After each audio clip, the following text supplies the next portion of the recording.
జనాభాకి 3,42,00,000 మందికి సుమారు 1,06,00,000 రేషన్ కార్డులు.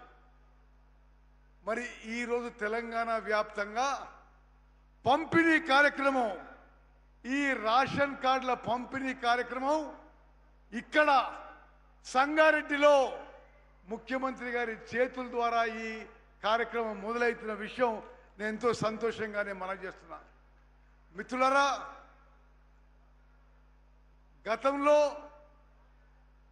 గత ప్రభుత్వాలు అధికారంలో ఉన్నప్పుడు మనకి రేషన్ కింద దొడ్డు బియ్యం వచ్చేవి.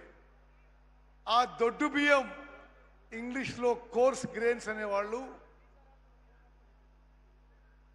90% దొడ్డు బియ్యం మీ అందరికి తెలుసు. అక్కలు చెల్లెళ్ళు మీరు జాగ్రత్త వినాలి. రేషన్లో మీకు వచ్చే దొడ్డు బియ్యాన్ని 80-90% తినకపోయేవాళ్ళు.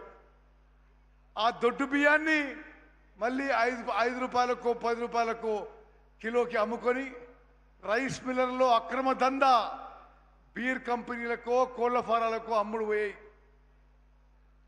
దాని మీద ఒక విప్లవాత్మక మార్పు తీసుకొచ్చి మన కాంగ్రెస్ ప్రభుత్వం వచ్చిన తర్వాత సన్న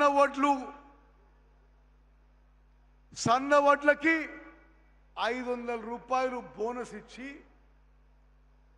సన్న వడ్లు మరి మన రైతులు వేసుకునే విధంగా ప్రోత్సహించి ఆ వడ్లని కొనుగోలు చేసి ఆ వడ్లని మిల్లింగ్ చేసి ఈరోజు తెలంగాణ వ్యాప్తంగా మనం రేషన్లో 3,42,00,000 మందికి మనిషికి 6 కిలోలు